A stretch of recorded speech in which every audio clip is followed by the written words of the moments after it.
something steaming down in there. You can hear it boiling. It's a better look. I don't see any coolant coming out now, but it sure is steaming up a lot, and the car has no heat right now.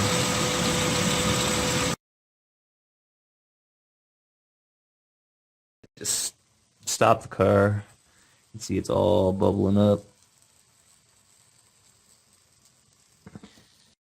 Okay, so the old radiator is out. Pretty nasty down in there. You know, fluids are dripping everywhere. Got it pretty well contained, actually. Not too bad getting in there. Just had to kind of take off the front of the car. So here's the old one. See, it's got a lot of crap built up on it. So we got to move everything over and put this the new one on it. It seems to fit all right. Hopefully I can remember where all of these pieces go. All right. When I was in there pulling out the radiator, you know, I noticed that the transmission oil cooler, it's looking pretty bad shape. I mean, look at that. Nice and corroded. You know, at any point that could have just snapped off or cracked open. You know, you got your transmission fluid going everywhere. Next thing you know, transmission seizes, and that'd be bad news. I mean, here's what it's supposed to look like. Yeah, that's you know, you go in there to fix one thing and end up with 10 others.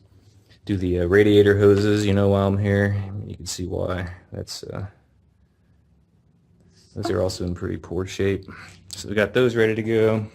I think I got the radiator ready to go. I got the fan moved over, and you know, all the little other pieces. You can see this too. It's got a bunch of dings all over it. Yeah, much needed. So we'll put it all in here. I cleaned it up. We'll flush the coolant system a couple of times and see how it goes. So check back in with updates here in a bit. All right, first put this tube back on, and then there's a clamp for these hoses that goes into, let's see here, this here goes into the hold right into the radiator, and it screws into the side of the radiator itself. Looks like this 5/16 millimeter or inch socket fit. And then the screw here, I had to get that from underneath the car. I might be able to just turn that around and get that from the top now. And then obviously this big tube here with the coolant. This one here goes up top for the transmission fluid. And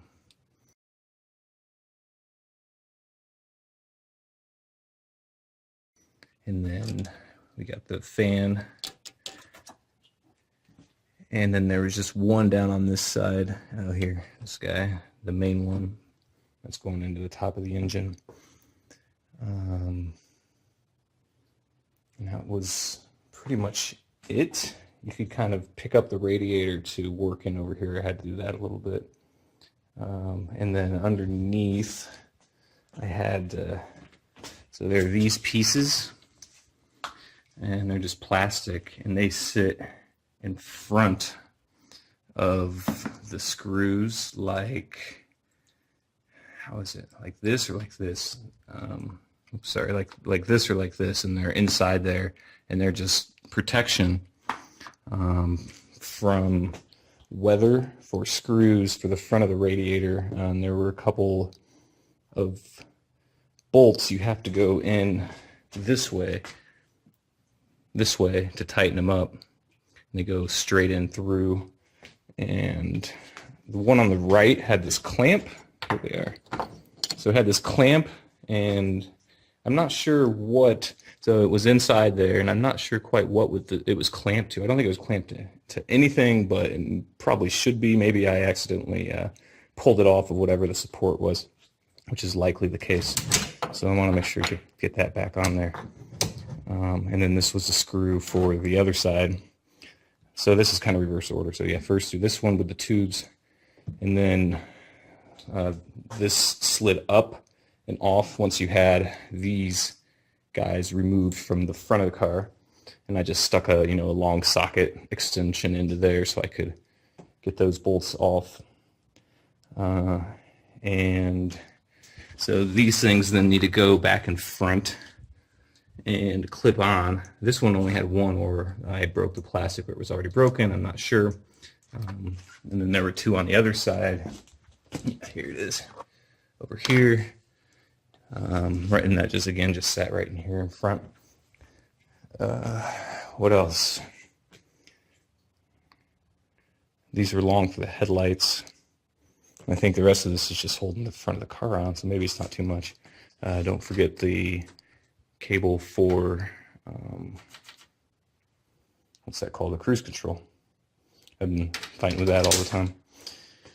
And I guess that's about it.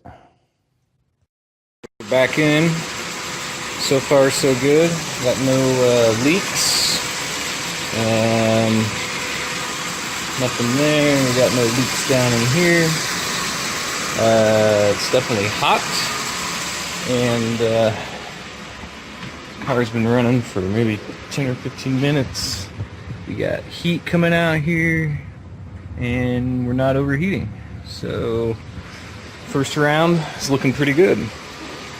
I still want to flush the cooling system a little bit, maybe just once through. With the new radiator, they suggest doing that because you don't know what kind of particles and sediment has built up in there, and they just want to flush all that out. Draining the old coolant out.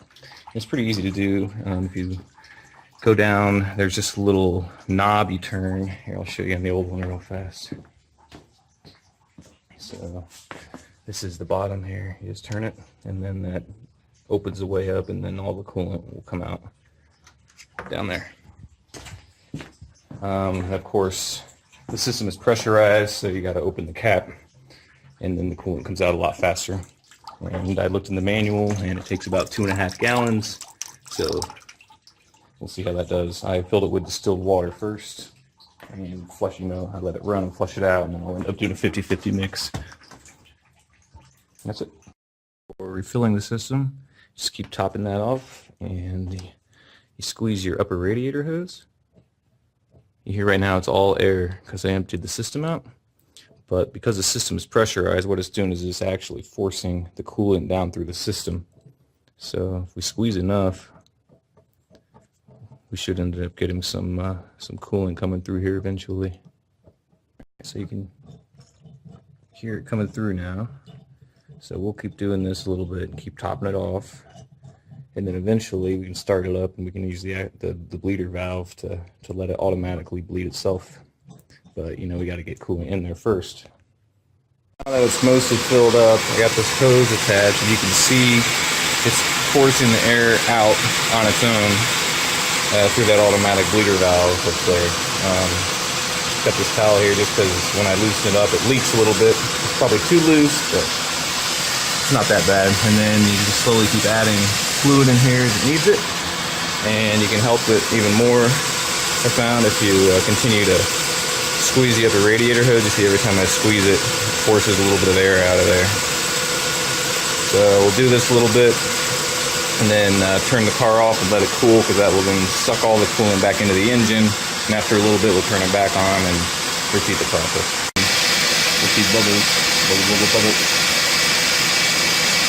coming up through there.